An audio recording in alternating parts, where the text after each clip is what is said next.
Wow, full time, Arsenal 2, Leicester 1. What a massive moment this feels like in this season. I think every title challenge needs a moment to ignite it, and I think we might just have had ours. Arsenal hadn't actually scored a stoppage time winner since the opening day of last season. So this one's been long overdue, and it feels fantastic, particularly the manner in which it came about and the guy who scored it, Danny Welbeck, someone who's been absent for a year on his first appearance back in stoppage time against the league leaders to bring us back within touching distance and right back into the title race. This was a win that we desperately needed, and it looked for a long time that it wouldn't come. Leicester were really impressive in their rearguard action, even when they went down to 10 men.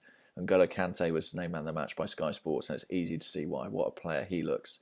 And hopefully, with any luck, Arsenal will be looking at him come the summer because he's a superb midfield talent.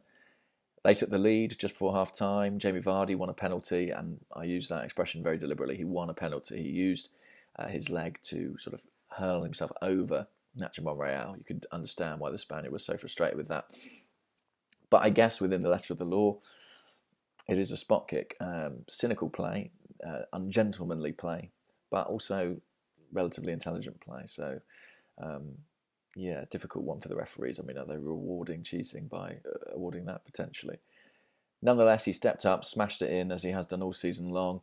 And Arsenal were in a difficult position there because Leicester's so dangerous on the counter-attack. You thought maybe they could just pick us off as they did Manchester City last week.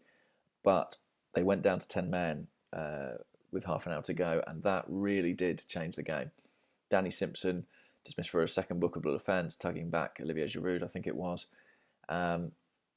A little harsh potentially, but given the nature of the penalty, difficult to have too much sympathy about that.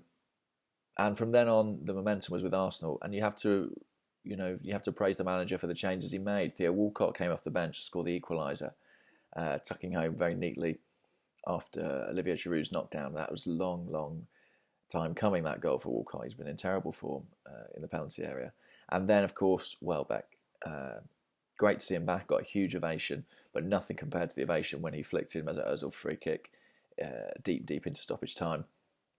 I was talking, as he came on, I was watching the game with someone who doesn't watch football regularly. They asked me about Danny Welbeck. I said, great player, great work rate, great team ethic, but I fancy him. not... She fancies him. We all fancy him a little bit now, I think, after what he did today. But not clinical in the final third, not someone you can rely on in those decisive moments. Well, that's where he needs to improve, and today he set about doing that. You couldn't be more decisive than that. It was a very delicate header. He'd actually looked a little bit rusty, I thought, in his time on the field. His touch not quite what it was, a year or so ago, but he did deliver, and it's a huge moment. I mean, you're loath to speak too much of it in this season where things keep changing, the ground keeps shifting, but this feels like it could be a real gear shift in the title race. A gut punch for Leicester.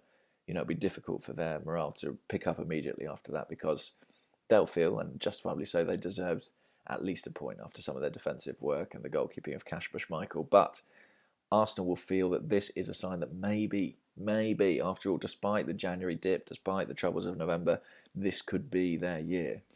And let's enjoy it now for what it is. 2 points the gap, but the momentum now, crucially, with Arsenal.